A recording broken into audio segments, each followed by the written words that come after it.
Dr. Cephcho bambi amaziga gamuyitamu ensonga zino omukyala we Joe yagenda omusindisa mu kkomera byonna tubirese ate ebya Carol embosera maziga meerere asimatuse okufa n'amawulire amalala mangi gabera wano ku Clarity Source 256 nekwaniriza gwe omulungi eyasalawo okubeera nga if it's all about information ojja wano okawukanafuna information etaliko byambu etaliko byakubeera nga tetusala bigamu. I want to wish a happy birthday to everybody that was born today. Negama okola chamanyi nyo mukwano gwe atanaba ku subscribe, please subscribe, notification bell kekadaka dira then ebya information oberenga ate mukwano obitikwasa tosagasagana wano uwe gasibuka. Amawulire getugenda tandika nago simalungi mawulire gakubika omukulu amanyikidwa nga Majwega Samuel nanyini MK Publishers butabo obwo bangi tubusomyeko buli abaddeko mu primary wakwataka kataba kaliko MK Publishers omukulu yatuvudde ku maaso mawulire simalungi era tunyoleddwa mu ne family y'omugenzi katoye mukama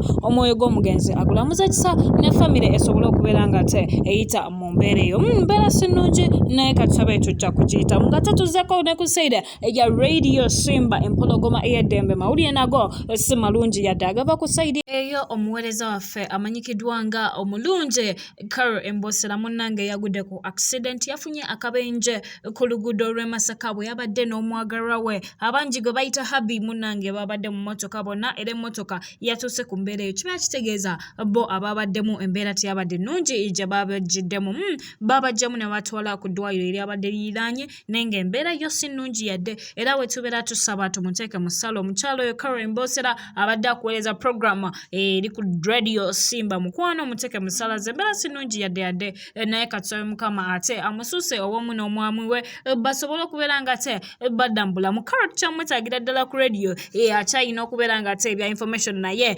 abituwa eyo ngenda kubeera nayo nkujje mukwano nkutwaleke wa AMC Katse King of the Mic. Omukulu oyo munnange twagala okukubuulira nti byonna ebigenda mu maaso omukulu yabyeganye ffe twakusuubiza ne tugamba if it's all about information tujja ganonya olugambo lwagenda litingana mbu omukulu ono babadde bayagala n'omukyala Caroline Macah era ebifaananyi ebyenjawulo ne bigenda mu maaso n'okuyita wabula kyaddaki twobadde tulyawo nga information enkyamu etandise okuyita mbu omukyala Caroline Macah yali abbye ssente za MC Katse okugula iPhone. Omukulu MC Katse yavuddeyo n'agamba kino si kituufu okubeera nga ate publications zigenda mu maaso nga tabyogeddeko n'agamba ye mwe mwantu mwe mutambuza olugambo lw'esitegera naye katulaba n'asembayo okuseka ennyo.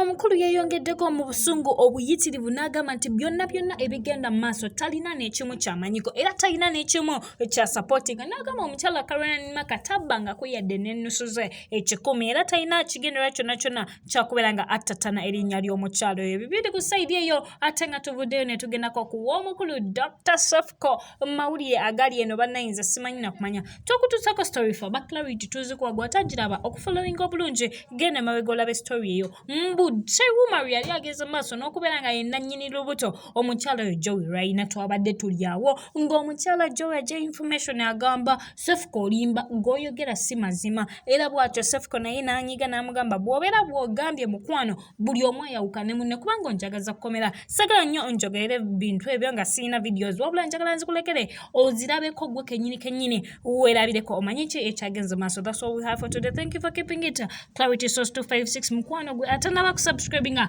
tovaako nga tosubscribinze notification bell togyerabira comment section ebeerawo wansi okubuli mawulire agayitayita osobola ogenda maaso n'ombuuza ne tubeera nga tugakutuusaako video zino zeerabireko. Era lwe lunaku nze olwasookera ddala n'okwogera ne Sheikh Umar nga we bakutrickinga nga tomanyi ne mutuuza kuba Sheikh Umar yagira mu kakodyo ka kunkwana okwata oli kati nga nange sibimanyi n'otuuza munno wansi n'omugamba kiri bwe kinewe ekiti okitegeera ne tugendayo ffenna ne tugendayo abantu babiri kubeera wobeera omukazi nga omusajja yakutwala wakugamba tetugenda mba sigenda kugenda ne tukwate kubo ne tugenda we twagenda ne tutuuka twasangayo abakazi 3 wa Sheikh Umar balinga bakozi be ne twatuuka ne tuyingira munda natusanyukira natugamba babaweeki ne baleeta amazzi nze saaganywa ne ngamba saagala Cephcho n'anywa bwe yanywa nze ne ntuula mu nnyumba mu ddiiro kuba mwe twatuukira kati Yosefu n'akola ki n'afulumamu we yafulumamu nga nze nkyatudde okitegeera nze nkyatudde kati wawo mukwano gwe twagenda naye najja n'aŋŋamba Sefuko bamukutte yadduka najja n'aŋŋamba Sefuko bamukutte kati nange nenfulumamu nga kituufu bakoze eki bamukutte era bakoze eki bamututte kuba samalawo naddakiika nga nina okufuna omuntu avuga emmotoka tugizze ewaka nenfuna omuntu nenfuna ogwenkubira najja n'avuga emmotoka ne tugizze ewaka nga ndi confused nga simanyi gye bamututte kati abantu ne batandika okunkubira amasimu Sefuko tulaba bamukutte biki ate awo essaawa zaali zigenda kuba bamukwata nga ssaawa oba 12 awo oba bwali bugenda buziba kati nentuula mu nnyumba kati we nali awo nenfuna ennamba ya mukwano gwe n'aŋŋamba Sefuko ali ku poliisi yewa y'ekibuye nga ku rawundi awo kati nenjagala okugendayo era nenkola ki ne tuteeka amafuta mu mmotoka ne tugendayo twagenda okugendayo nga ssaawa zikoze eki ng'essaawa zigenze ziringa mu 4 batukkiriza kumulaba kati we nagenda nga ndaba zino vidiyo bino ebibaddewo byonna nga bagamba nze nasigalayo wa Shekwani Umaru nasigala munda kuba omuntu w'omugamba nasigala munda y'ekifaananyi kikyabaleeta mukitegeera bye byaliwo omusajja yagezaako kunkwata ekyo kyo sijja kuwaayiriza because njagala tuddeko kati emabega ki ekibagatta ebintu bino njagala ojjukira ebintu bino badde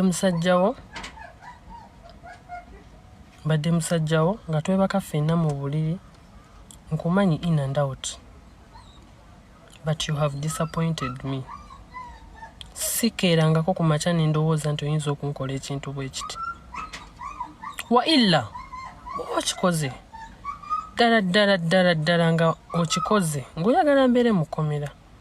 kitegeeza onjagaliza kukola ki onjagaliza kufa n'olw'ensonga enze sobola kubeera na muntu anjagaliza kufa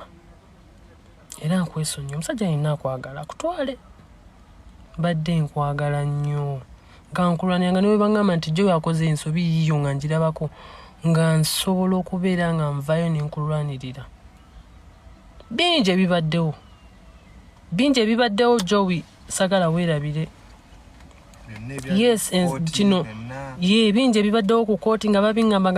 nga ŋŋamba nedda tekisoboka bingi besobola nakuteeka mu kamera kubanga ensonga z'omu maka ziba za mu maka